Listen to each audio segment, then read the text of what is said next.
8h11 sur RMC, votre invité Jean-Jacques Bourdin, Thibault Langsat, vice-président du MEDEF. Thibault Langsat, bonjour. Bonjour. Merci d'être avec nous. Est-ce qu'Emmanuel Macron se rendra au MEDEF cet après-midi? Je crois que non.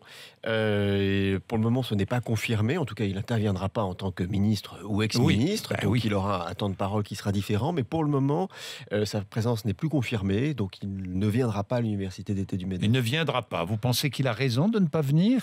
Alors, je ne sais pas. En tout cas, les entrepreneurs ont été intéressés de comprendre quelle est la dynamique maintenant qui va se mettre en place dans son mouvement En Marche. Il aurait été bien évidemment bien accueilli. Voilà, c'est sa décision. Pierre Gattaz regrette le ministre de l'économie Macron. Il connaissait l'entreprise, connaissait le numérique, la globalisation. Et vous aussi? Pour une fois qu'on avait un ministre de l'économie qui connaissait bien le monde de l'entreprise, et puis quand je dis connaître le monde de l'entreprise, c'est pas uniquement finalement connaître les usines et les entreprises de services, c'est se projeter dans le futur et de voir l'évolution de l'économie. C'est ça qui était intéressant. Quand on regarde la loi Macron et puis celle qui a été avortée, loi de nouvelles opportunités économiques, on s'inscrit là dans une dynamique très disruptive. C'est la compréhension de la transition numérique, de la rupture digitale, la place du travailleur indépendant dans l'économie, ce dont d'autres pays ont réussi. Il a compris ces enjeux-là.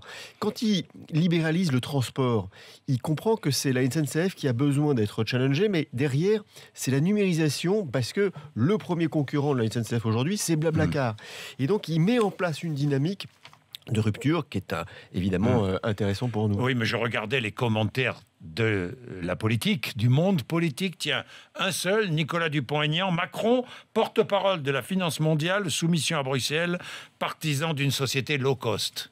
C'est ça, Macron? Non, je ne crois pas que ce soit ça. Et je pense que Dupont-Aignan devrait regarder d'un peu plus près la transition justement économique dans laquelle on est. On est dans une logique, pardonnez-moi du terme, schumpeterienne, de destruction créatrice. Tous les modèles économiques des PME et des TPE et également des entreprises sont en train de muter. Que vous soyez dans une logique industrielle ou servicielle, vous êtes frappé par cette transition numérique qui fait que ça bouleverse les modes économiques, mais également les modes de management, et y compris le monde du travail. Et ça, Emmanuel Macron... Vous pourriez voter pour lui? Ou je me garderais bien de vous dire à votre antenne pour qui je vais voter. Ça, non, mais vous ne le savez pas d'ailleurs encore. Moi, je trouve intéressant parce que ça va challenger le discours économique. Ça bouscule un peu. Quand je regarde les discours, les programmes économiques, eh bien, baisse de charges, suppression de tel impôt, on va donner de la flexibilité. C'est un catalogue de mesures, c'est bien, on en a besoin. En revanche, quel est le programme entreprise ? Comment on peut faire muter, on va dire, notre économie? Et ça, Emmanuel Macron avait plutôt bien réussi. Il avait compris ça. Il avait compris ça. Alors après, on peut regarder le bilan. Oui. Il est pas formidable, son bilan, non? Il est maigre, mais globalement, si on regarde le bilan du quinquennat de François Hollande, tout ce qui est positif est imputé à Emmanuel Macron.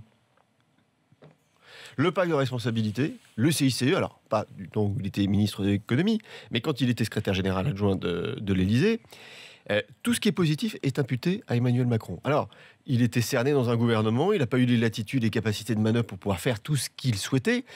L'ouverture des magasins de dimanche, c'est Emmanuel Macron. Même si, aujourd'hui, dans les textes, c'est compliqué, on n'ouvre pas si facilement que ça. Eh bien, voilà ce dont maintenant il va pouvoir finalement s'exprimer, probablement aller plus loin, et ça, c'est intéressant pour challenger. Est-ce que ça change aussi votre regard? Je parle le regard des chefs d'entreprise, pas le vôtre personnel. Le regard des chefs d'entreprise, de voir des chefs d'entreprise, des entrepreneurs, des jeunes, être les porte-parole de ce mouvement En Marche, au lieu d'avoir les porte-parole habituels de tous les candidats, porte-parole des partis politiques qui ont souvent 30 ans de politique derrière eux. L'entrepreneur, il ne veut pas être stigmatisé à droite ou à gauche. L'entrepreneur, il a une mission. Ni à droite ni à gauche. Il veut pas être stigmatisé. Mais il vote et il va s'exprimer. Il a des préférences pour les uns et pour les autres. Mais il veut pas être dans un carcan. Je veux dire, c'est que et la société commence à évoluer d'ailleurs sur finalement ces bipartistes qui nous enferment. Et là-dessus, il y avait un discours, une tonalité d'Emmanuel Macron qui était pour le coup disruptive et qui plaît aux entrepreneurs. Mais il dit le libéralisme peut aussi être de gauche. Vous êtes d'accord?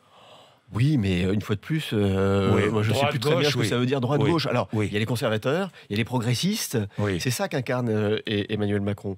Et il va challenger l'écosystème politique, et de droite comme de gauche. Et je pense que certains candidats à droite vont regarder de plus près, notamment la façon dont ils vont évoluer, donner un certain nombre de gages sur la partie économique.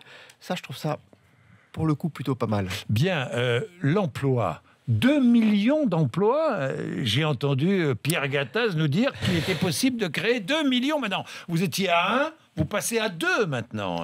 Mais est-ce que vous vous rendez compte que s'il y avait 2 millions d'emplois, on serait à 5% de chômage en France? Mais c'est le cas de l'Allemagne, c'est le cas de l'Angleterre.